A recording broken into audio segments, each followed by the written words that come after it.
எடப்பாடி பழனிசாமி 2026 ஆட்சி அமைப்பார். எம்ஜிஆர் மாதிரி தொப்பி வச்சு கூலிங் கிளாஸ் போட்டு விட்டுருக்காங்க. எம்ஜிஆர் கல்லறையில இருந்து அழுதுகிட்டு இருக்காரு. ஏண்டா என் உருவத்தை இப்படி அசிங்கப்படுத்துறீங்க?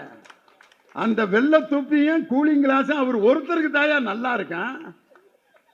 நீ இந்த விருக்கு போட்டு எங்க தலைவர் மஞ்சள் துண்டா போட்டு உட்காந்துருக்காரு, இல்ல கூலிங் கிளாஸ் போட்டு உட்காந்துருக்காரா? அந்த மாதிரி இன்னொருவரை பார்த்து காப்பி அடிச்சு வேஷம் போடுற தலைவர் எங்கள் தலைவர் அல்ல. தலைவர் முத்தமிழறிஞரின் செயலை பின்பற்றுவாரே ஒழிய அவருடைய மஞ்சள் துண்டையும் கூலிங் கிளாஸையும் போட்டுக்கிட்டு நாடகம் போடுபவர் என் தலைவர் அல்ல.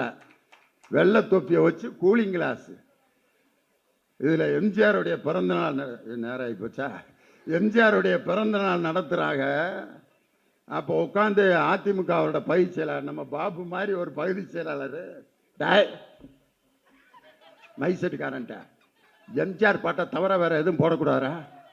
சரிண்ணே, எம்ஜிஆர் பாட்டு மட்டும்தான். அப்புறம் நீங்க கூப்பிட்ருக்கீங்க, எம்ஜிஆர் பாட்டை வேற பாட்டு எடுத்துட்டு வருவான்.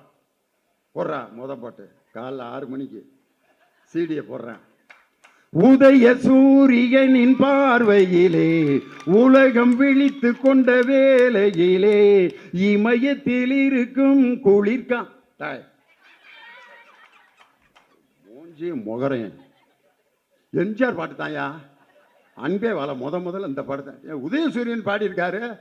அப்போ பாடினாரு, அதுக்கு என்ன சொல்ற?